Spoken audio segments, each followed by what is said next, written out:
welcome again to The Actor's Vow. This is Denise. How are you guys? Here we are, another week, and guess what? Today, there is no guest. Not because I don't have many amazing interviews lined up, already recorded, that have been waiting to be released for maybe 2 months. And you're asking me, why are you not releasing those? Well, I only released episodes on Wednesdays, and I realized I haven't talked to you one-on-one in a long time. And there have been so many things happening that I'm like, we need to talk. So here we are. Before we start with the deep talk, I want to remind you that the Actor's Vow Sunday Spotlight is right now on a break. That's why I'm not announcing a Sunday Spotlight, but it will be back in a month or two. I am receiving your submissions.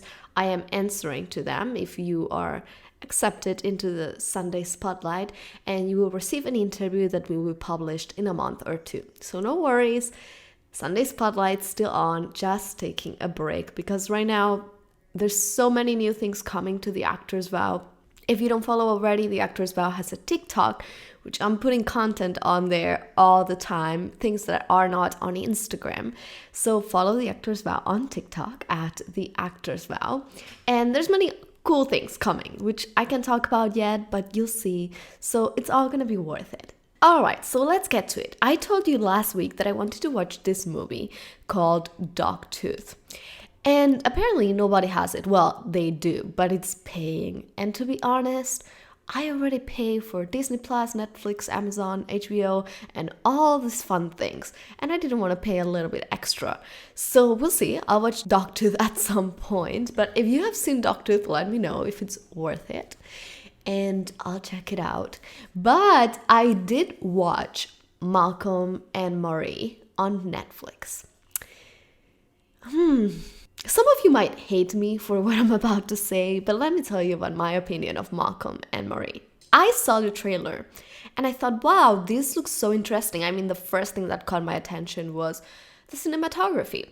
And it was obviously a very simple slice of life movie. Like, there's only 2 characters. It seemed very like a scene study, character relationship based kind of film. And I usually love those things. And the main actors are Zendaya and John David Washington, which work together in Euphoria. I'm not a big fan of Zendaya. That's when I thought you guys would not like me, but here we are. I mean, I think she was good in Euphoria, don't get me wrong. But I think this movie proves my point when I'm saying that she's a good actress. She's gorgeous, very beautiful. But she lacks in her acting training. And in this movie, not just her, but I think also the writing and the whole movie in itself, it all was very pushing a certain stereotype. They tried to recreate an old kind of movie that used to be very common back in the days. And I think they were trying to make it into a contemporary way, but they were copying the style. And at some point, the whole thing was very stereotypical. It wasn't like raw or like even specific. Everything became very broad. Like, the movie starts and Zendaya is like smoking as like an old Hollywood actress on the window, just unfazed by what the man is talking about. Not unfazed, actually, she has a lot of emotions about it. But, you know, the whole thing just seemed very surface. And I don't know, I liked the idea for the movie. I thought the cinematography was cool, but it definitely was lacking many things. And her performance, even more than John David Washington, her performance was lacking depth. So yeah, Malcolm and Marie, I think it could have been good, but I think they failed with this one. It's a film that they shot during quarantine with very minimal crew, in a very, very minimal cast, just 2 people. So I think it was a good idea. I just think the execution failed. So let's talk about a big thing I want to talk to you about. The Golden Globe nominations. The Golden Globe nominations came out. Oh, surprise, surprise. And how disappointing are they? I mean, let me pull up my phone. Let's look at the Golden Globe nominations. The first thing I have to say is Emily in Paris. Emily in Paris. Let me say it again. Emily in Paris got a damn Golden Globe nomination. Now, I would have not even watched this show if it wasn't because my boyfriend likes this kind of shows. He just loves all this commercial stuff, and I didn't watch it. I mean, I watched some, like 2 episodes maybe, like full episodes, and then some parts of it. But obviously, we all know what Emily in Paris is. If you haven't watched it, I recommend, watch 1 episode and you'll understand what I'm talking about. It did not deserve a Golden Globe nomination. Not only did it not deserve a Golden Globe nominations, because, the first look at it, I was like, well, this was a very hard year for the industry. Not that many things came out. There wasn't that much going on. And I was like, wait. That is not true.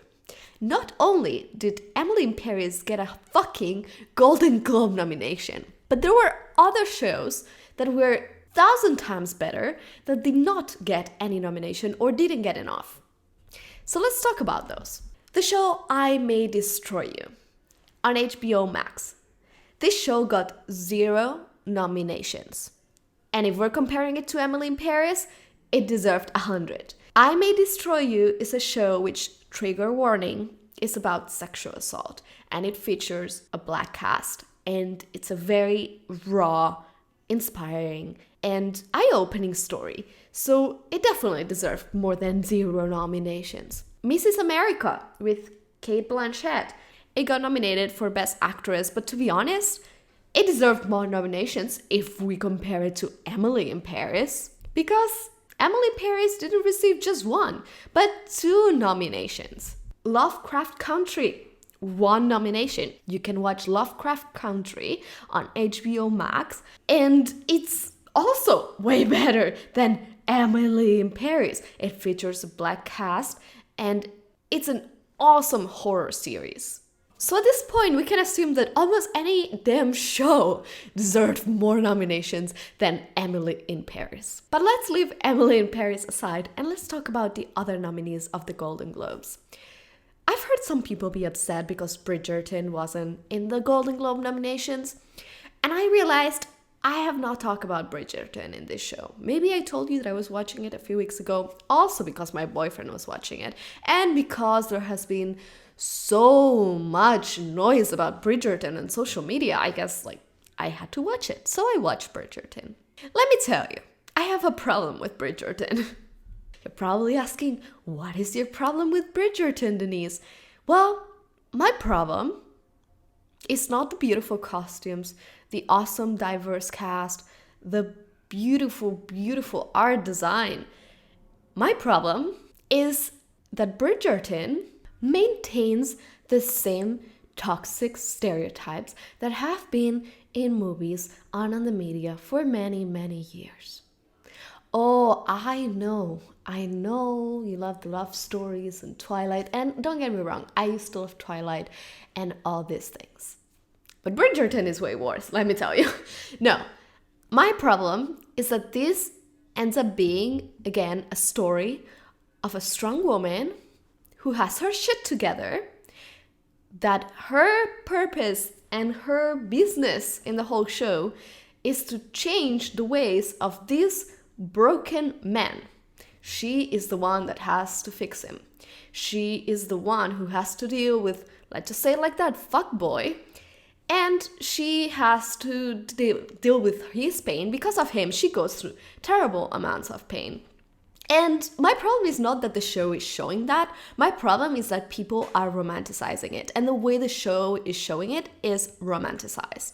And it's like, oh, what a beautiful, beautiful story. They fall in love. He changes for her. No, so many things that happen in that show are so wrong. And I am tired of people romanticizing that toxicity. But whatever, I digress. That has nothing to do with the Golden Globes, but that's my point on Bridgerton. Let's go back to the Golden Globes. So for Best Picture, we have The Father, which has not been released but looks incredible. I saw The Father on Broadway like 4 years ago when it was on Broadway, and it was amazing. The play was so good. I'm very excited to see the movie version with Anthony Hopkins. I have no doubt it's gonna be great. Mank, that's on Netflix. Nomadland, I have not watched. Promising Young Woman, and The Trial of Chicago 7. You know, they're pretty good options. It's not as bad as Emily in Paris. So if you haven't seen The Trial of Chicago 7, I actually really enjoyed it. I watched it this past weekend. It was a good movie. Let me tell you the most exciting point of the Golden Globes for me, and that's that Hamilton and Lin-Manuel Miranda has been nominated.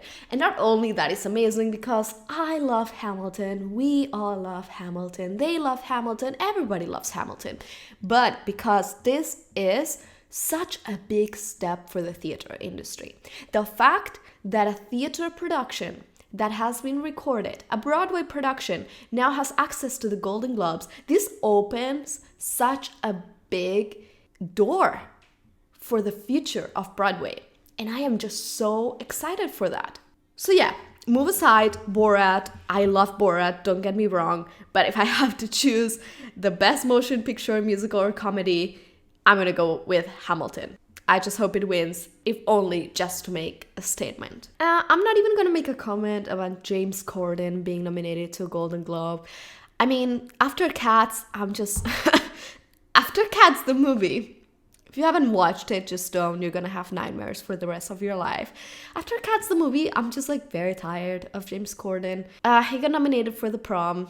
Just, whatever. That's my opinion on it. Just, And let's talk about the best actor in a supporting role in a motion picture. So, Jared Leto. Jared Leto, another friend of mine. And when I mean friend of mine, it's another actor I have a problem with because we all know his story of being a little bit, how should we say this? A little bit disrespectful and unprofessional on set in the past. And he was just in the movie The Little Things with Denzel Washington and Rami Malek, which are two actors I admire and I think they're incredible. And so I decided to watch the movie, The Little Things. I think it's on HBO Max, and I watched it this past weekend. And the movie was just not great. I mean, I had better expectations, honestly, with such a good cast as Denzel Washington and Rami Malek. But it was like a crime detective movie from the 90s, and it really tried to emulate that. And it did, in the way it did, but it just ended up being that. And it was a little bit disappointing, especially the end. I don't want to say anything if you haven't watched it and you want to see it, but I'm just going to say it wasn't mind-blowing. The point is Jared Leto got nominated, and I decided to do my research. As in, why did Denzel Washington and Rami Malek, or why is anybody still working with Jared Leto if, like, in the past sets he's done crazy stuff? If you don't know what I'm referring to, do your research on Google, but like, for example, when he did the Joker for Suicide Squad, it just got out of control. I just say he sent used condoms to some castmates. I'm just gonna put it out there. That's not acting. That is not character research. Jared Leto, if you're listening to this, that is just very unprofessional. But let's go back to the point. Jared Leto got nominated. And I did my research. Apparently, Denzel Washington did not want to talk to Jared Leto. And they actually did not even meet until they did their scenes on set. And someone asked Denzel Washington if Jared Leto had done something crazy on set. And Denzel said no, he didn't.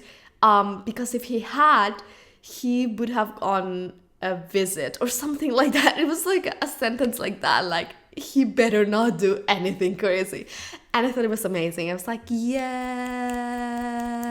Denzel Washington. So yeah, apparently he didn't do anything on set, which is very, very amazing. So thank you, Jared, for not, going all crazy method actor. And he's been nominated. And to be honest, I don't see it. I mean, watch the movie. It's good. It's not a bad performance, but does it deserve a Golden Globe nomination? No. Am I being a little bit biased? Yes, I don't like the guy, but here we are. Leslie Odom Jr. got a nomination in the same category. And if Jared Leto wins over Leslie Odom Jr., I'm gonna be very disappointed because we love Leslie Odom Jr. too. Yes. Shout out to Leslie. The Mandalorian got nominated. The Crown got nominated. Of course, incredible show. Probably gonna win. Ratchet got nominated, which honestly, I understand that Sarah Paulson got nominated. I don't understand that Ratchet got nominated. The show was lacking. She was amazing. The show was just okay. Al Pacino got nominated. Bob Odenkirk got nominated for the 100th time. Of course, Bob Odenkirk is an amazing actor. If you haven't watched Breaking Bad or Better Call Saul, he is incredible. And he's been nominated for Better Call Saul. They are on season, I don't know what, but it's amazing. Really worth watching. And now, let's talk about The Great that was nominated. I've been talking about The Great since it came out, and I was very, very surprised to not see anything on social media about The Great. Everybody's talking about Bridgerton. Everybody's talking about Bridgerton.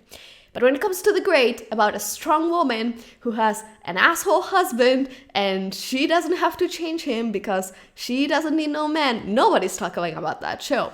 Well, I love The Great. And surprisingly, I don't just love The Great as a show, because it's very similar to Bridgerton, in which they take like very contemporary things and mix it with old history, like the writing and the cast, but it's also very empowering, female-centered story. And the biggest surprise of The Great, Elle Fanning. And she got nominated for Best Performance because honestly, I was very surprised. Elle Fanning. I had seen things of her before and I was never like mind blown by anything. I have my opinions on her sister, Dakota Fanning, which I think she's a very, how do I say it in a nice way? Dakota Fanning. I think she needs to work on her acting craft more. But Elle Fanning in The Great was amazing. And I think you have to watch it. It's such a different show than anything that's being put out. The Great is on Hulu. It only has one season, but I cannot wait for the second season to come out. And those are my big problems or yays for nominations. But I want to bring something up that I think is really, really cool. So let's talk about who produced the most award-winning shows. Netflix has 20 nominations. HBO has 7. Hulu has 6. Everything else just has 1, 2. Things are changing. And I've said it before in the podcast, and I know many people are saying it, but the way streaming platforms are taking over, it's just changing the industry forever. And as an actor, I think it's something very important to be aware of and where things are going and how things are getting cast nowadays. Because now with the pandemic, even more than before, the way the industry is going to be navigated and the way marketing and business in the industry is going to work is going to be very, very different. And when things open up, things are not going to go back to normal like they used to say. Things are going to evolve. And I think it's a good thing, to be honest. But let's stop with all the Golden Globe talk. And I want to do another segment here.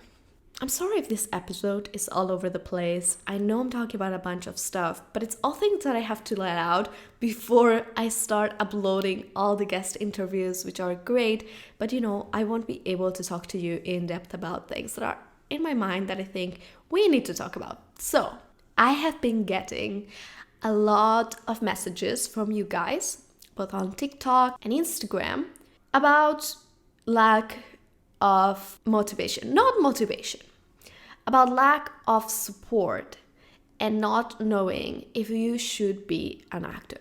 And I wanted to talk about this because this is a very serious topic and we're gonna get a little bit in depth and emotional here.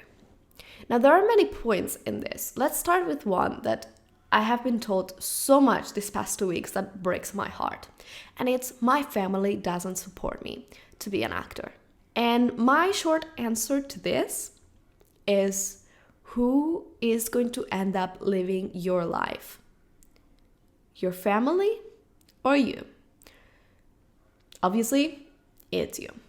A little longer answer to that is There's several reasons why your family may not support you. The first one is they know how hard the acting industry is, and they don't want that for you. They want you to do something, quote unquote, easy, not risky. Okay. Second one, maybe they don't have enough information. Maybe they don't know that you're good enough. Maybe you are very young, and sometimes adults think that young people don't know what they want. Okay, well, show them how serious you're about it. Show them how important acting for you. Show them you acting. Immerse them in the world of acting as much as you can. Sometimes when someone tells us no or is closed off to us, our answer is to close them off too and put that barrier, and that just makes it worse. So if your parents or your family are closed off to the idea of you being an actor, instead of like getting against them, be like, well, now I'm gonna be upset at you and I'm not gonna talk to you. Do all the contrary. Open up. Show them. Because here's the thing. Another reason why they might not want you to follow your dream of being an actor and to follow your dream of an acting career is because society has told us for many, many years that that is not safe. Society has told us since we were little that the things you should do are 9-to-5 jobs, because what you need to do is make money to have a family and make money to buy a house and make money to survive. But let me tell you something. We are not in this world. You were not born to survive. And I know that's easy to say. And you might be thinking it's easy to say if you have support. It's easy to say if you have money. Listen, at some points of my life, and I'm not going to get into that right now, but at some points of my life, I have got none of that. I've been broke, I've been supportless, and I've been alone. And the thing that kept me moving, always, the thing that kept me going, is knowing why I was doing what I was doing. Anytime I've doubted myself, I've gone back to the question, why do you act? Why are you an actor? What are we doing here? Because so many days I've wanted to give up. It was very funny in the last episode with Jared Dixon from Hamilton. If you haven't heard it, I asked him, have you ever thought about giving up acting? And his answer was every day.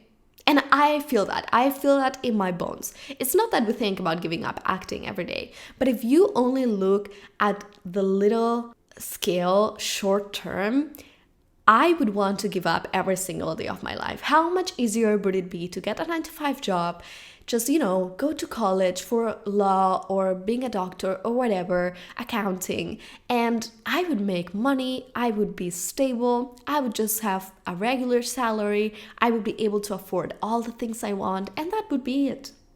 How easy would that be? But if we look at long term, I don't want that.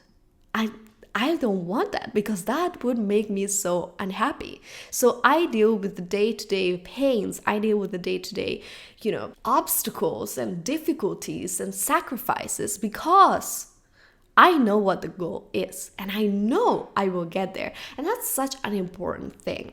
So many times what you are scared of is actually getting there. Not getting there, but getting there. Because you know that life that you want, it's such a dream and it's so big, your dream is so big, that it's actually very scary to think that you will be there and that you might not be able to handle that. So think about that. I might expand on that another day, but think about that. Are you scared of not succeeding, or are you more scared of succeeding?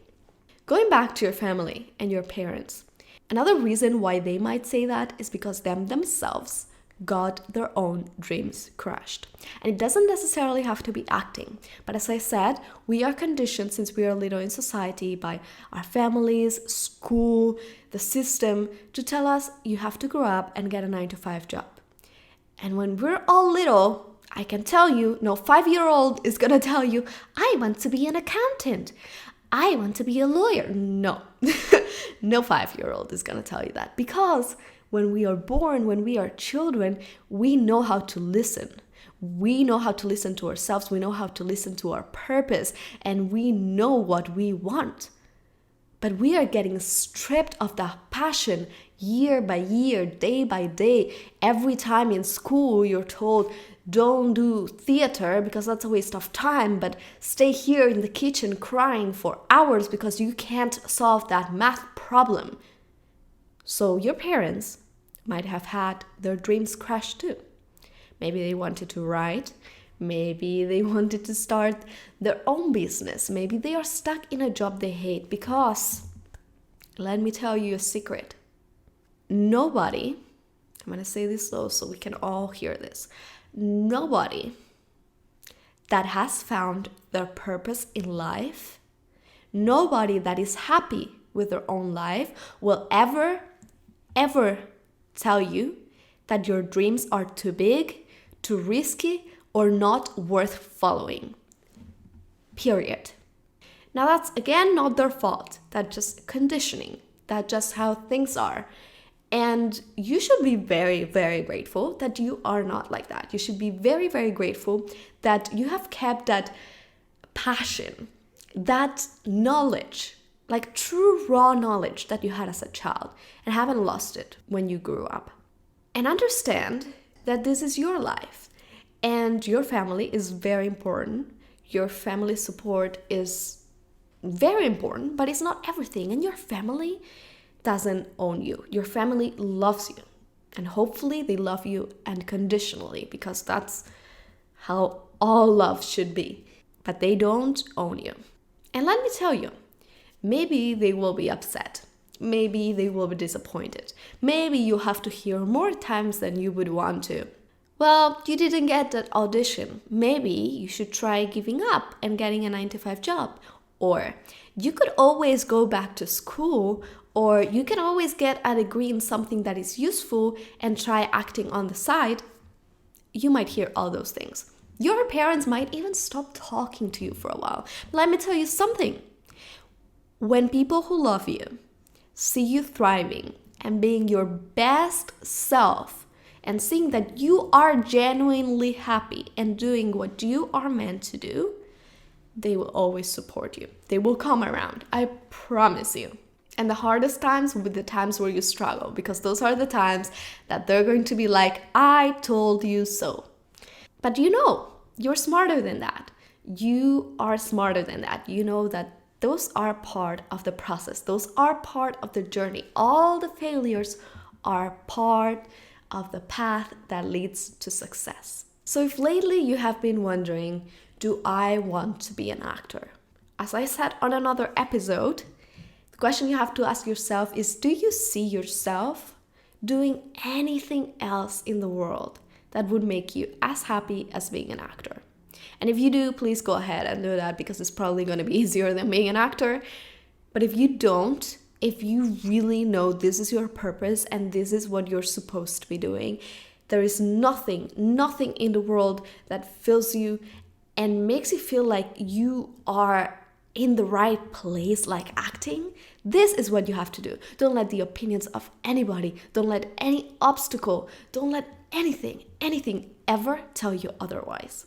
So that was my rant for today. I hope that was helpful. I hope that gave you some insight and some things to think about. And please think about them. I said a lot of things there.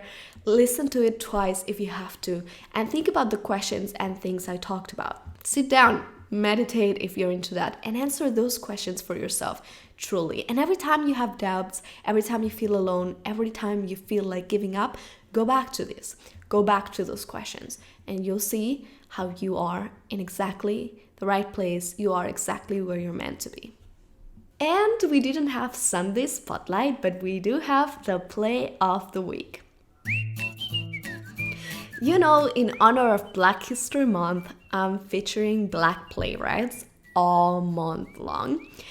And if you follow The Actor's Vow on Instagram, which you should at The Actor's Vow, I posted a list of 70 plays by Black playwrights that you must know. It's a shame most of those are unknown. It's a shame they are not studied or read or even promoted by schools. But you know, we keep reading the same things, which are classics and are great. But the industry needs to change, schools needs to change, and we need to be more inclusive of Black artists. So, my play of the week today is Fences by August Wilson. Now, I know this is a classic. I know you've heard about it. Have you read it? Have you watched the Broadway production of it with Denzel Washington? It's incredible. And have you watched the movie? Because Viola Davis and Denzel Washington gave the most incredible performances in this movie.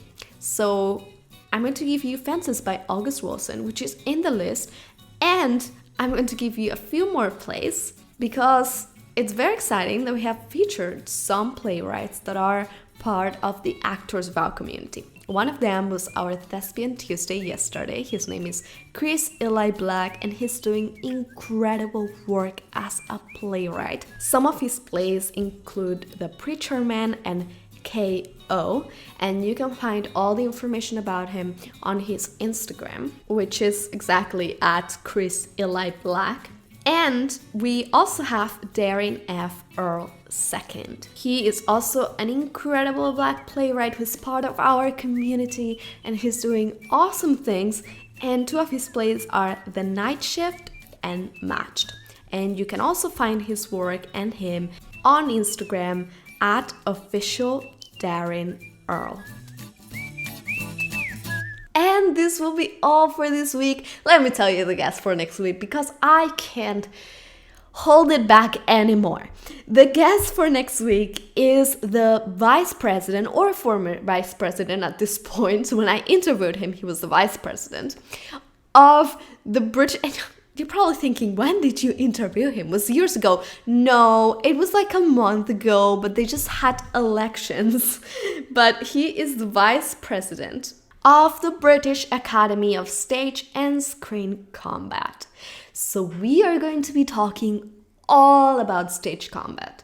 All the questions you might have about stage combat in America, stage combat in Europe, in the UK. He also has studied and currently lives in Italy. So we're going to be talking about acting education in Europe. We're going to be talking also about history. We're going to be talking about Commedia dell'arte. And it's a whole history lesson on stage combat weapons, and it's very, very exciting. I think you're gonna love that conversation. It's very different than any guest we've had there. And his name is Taylor Huffman. Sorry, I didn't say his name, but Taylor is amazing. He's so much fun, and he knows so much about history and all these cool things. So we're gonna see Taylor Huffman next week. I will see you guys on Instagram, on TikTok. Don't forget to subscribe and follow the Actors Vow on social media, Facebook, Twitter, on YouTube if you want to see the interviews with video, which is always so much fun. And I hope you guys have an incredible rest of the week, and I will see you on the podcast next Wednesday. Okay, wait! I know I said goodbye, but I finished editing this podcast and I was listening to it and I realized that I missed a very important part of the Golden Globes. Can somebody tell me why I'm Thinking of Ending Things, the movie on Netflix, did not get nominated to anything? That movie should have been nominated for directing, for script, for cinematography, for all the cast. That movie is the best movie I have watched this year. It's incredible. And I am just very upset. I'm Thinking of Ending Things was not nominated at all to the Golden Globes. I'm just gonna leave it here. If you haven't watched it, I'm Thinking of Ending Things on Netflix. Okay, I'm out. I love you guys.